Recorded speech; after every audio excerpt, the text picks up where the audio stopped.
अस्सलाम वालेकुम वरहमतुल्लाह। दोस्तों, सुबह से आप लोग परेशान होंगे मुफ्ती सलमान अजहरी साहब की क्या खबर है। आपने बहुत सारे चैनलों पर सुन भी लिया होगा। दोस्तों, सच्चाई क्या है? आखिर मुफ्ती साहब को रिहाई मिली है या मुफ्ती सलमान अजहरी साहब को कुछ सालों की जेल हो गई है? क्या अंदर की क्या खबरें हैं? मुफ्ती साहब के भाई का भी अब तो कोई बयान नहीं आया। सारी जानकारी डिटेल में इस वीडियो में हम जानेंगे। सबसे पहले तो मैं आप लोगों को बताऊं कि जैसा कि आज हम सब लोग उम्मीद बांध कर बैठे थे कि 29 जुलाई में मुफ्ती सलमान अजहरी साहब को रिहा कर दिया जाएगा, मुफ्ती साहब को छोड़ दिया जाएगा और बड़ौदा सेंट्रल जेल से, जो कि गुजरात की है, उससे उनको रिहा कर दिया जाएगा। अफसोस कि मुफ्ती सलमान अजहरी साहब को कोर्ट से कोई रिहाई नहीं मिली।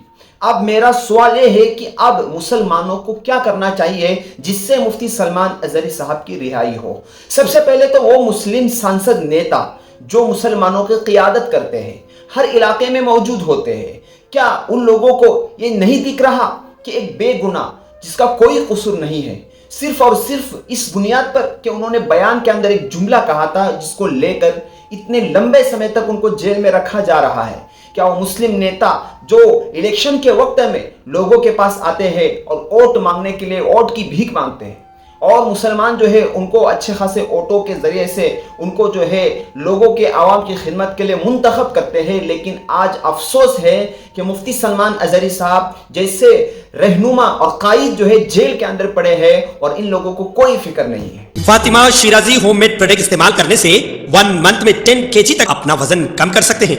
No side effect, no diet, no exercise के साथ Fatima Shirazi homemade product, golden heights colony, pillar number 213, Rajendra Nagar, Hyderabad. दोस्तों, सिर्फ मुफ्ती सलमान अजहरी साहब की बात नहीं है, बहुत सारे ऐसे हैं जो बेगुनाह होने के बावजूद सलाखों के पीछे हैं। दोस्तों अजीजों, मुफ्ती सलमान अजहरी साहब का हाल तो आप लोग जानते हैं कि जेल में कितना बुरा हाल है और कितनी ज्यादा तकलीफ में है मुफ्ती सलमान अजहरी साहब। हालांकि बताया जा रहा है कि उन पर जो पासा एक्ट था वो भी अब नहीं है उन पर, फिर भी जेल के अंदर है। तो अब एक बात यह है कि गुजरात के जो मुसलमान हैं वो आवाज उठाए, क्योंकि वहां के जो कलेक्टर है उनकी तरफ से पासा एक्ट लगाया गया था। गुजरात के मुसलमान जो है इकट्ठा होकर एक आवाज बुलंद करे और कहे कि मुफ्ती सलमान अजहरी साहब को रिहा करो, मुफ्ती साहब का कोई कसूर नहीं है।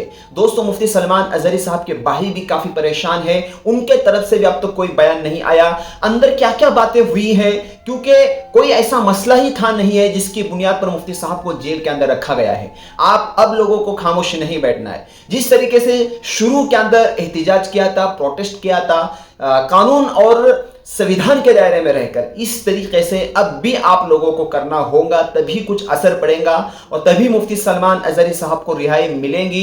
वरना अगर हम ऐसे ही खामोश बैठे रहे, क्योंकि संविधान और कानून के दायरे में रहकर आवाज बुलंद करना ये हमारा हक है।